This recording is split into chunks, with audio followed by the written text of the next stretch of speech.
this series? So I picked Galaxy because I think he hasn't hit his true potential yet. And I saw that, you know, the starting map on Metropolis, it's a map that's a little bit harder for Terran to kind of make their push on. Sure, Galaxy's win rates hasn't been that well.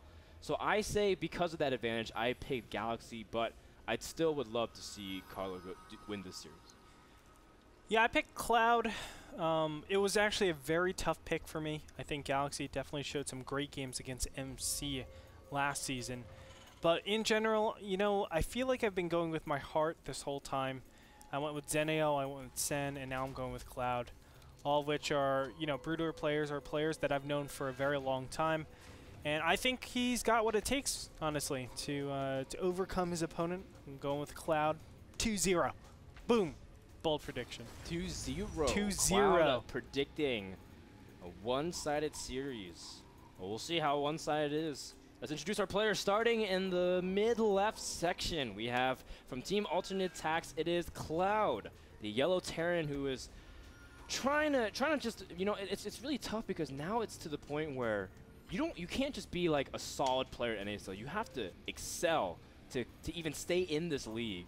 And both these players are searching for strong wins in NASL, and I feel like both these players can beat each other on their best days. Cloud, when I think Mr. Bitter was saying it really well when he was doing his profile. Cloud, when he's playing his best, is spectacular. He comes back from a strong Brood War background where he's got awesome fundamentals and understanding the game when he can play this strong macro game. But sometimes Cloud looks really like he kind of falls apart a little bit too easily, and things is a domino effect. And it's because of that emotional side of him. And I really want to see that Cloud, you know, be able to work out all those problems and become dominant once again. I've always felt like Cloud had the toughest problems with crisis management. Just games where he's not used to, games where he's not able to actually dictate what happens in it, is where it's really kind of tricky for him. He likes to be the one that's pushing and doing those very strong, aggressive pushes. And then you have instead of having that wide set of different plays that you can go, it's like really, you can either go, you know, Infestors or Roaches, but if you don't go either of the two, you're dead. And that's how Cloud likes to play. And it's not really all-in-y, it's more just very hard pressure. It's probably a difference between, let's say, going Hellion Banshee and Hellion Marine. I feel like Cloud most of the time would go for Hellion Marine, and he's already proven that a little bit going Marines right away. So when you go Marines right away, or rather 2 racks right away, this basically says, I'm going to do early game pressure, and you better defend against this, or I'm going to punish you really hard. Yeah, and I kind of like that. I mean, people were kind of flirting with the idea of Marine Poke early on, especially when Terrans were searching for an option TVZ. But now Terran versus Zerg has kind of hit a point of stability once again, don't you think, Andre? People have kind of worked out the kinks. Sure, it's still a little bit punishing if you want to still do the Marine tank kind of style and get caught by fungals. But especially on a map like Metropolis, we've seen a lot of Terrans favor mech, maybe even. Yeah. Even though by now, if Cloud wanted to go mech, he'd be gassing already. In fact, look at this. Cloud going for a 3rd command center. I love this play because Metropolis is a map super safe for fast 3 bases. That's right. And this is a really cool play, I think, overall. It dies to a lot of different all-ins, Zergling, Baneling all-ins, and Roach Baneling all-ins. But for the most part, I think it's pretty solid. Wow, Galaxy needs to be very careful because he could have lost that Overlord right away.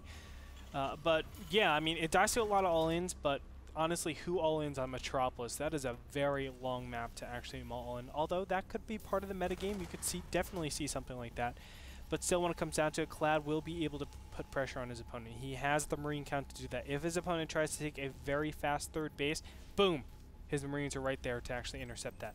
But so far, we don't see that at all. And wow, is Galaxy actually going for this all-in? Yes, he is. He's putting down a second gas. This second gas is so that he has enough Banelings to pop out here.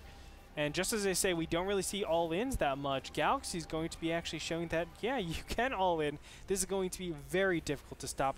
Does Cloud have any indicator that this is coming? Is he going straight for... He is going straight Zergling Baneling, though, because no Roachborn is on the way.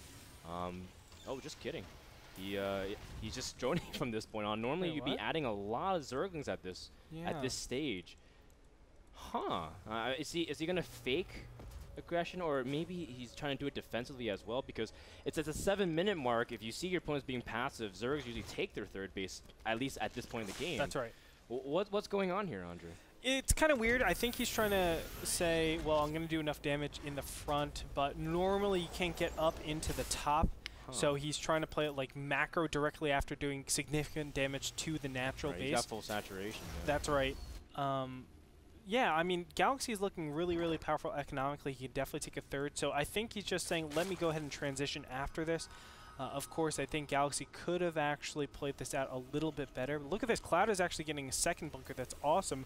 And Stim is coming up on the way. So we'll see. Cloud definitely has the potential to defend against this, but it's going to come down to micro.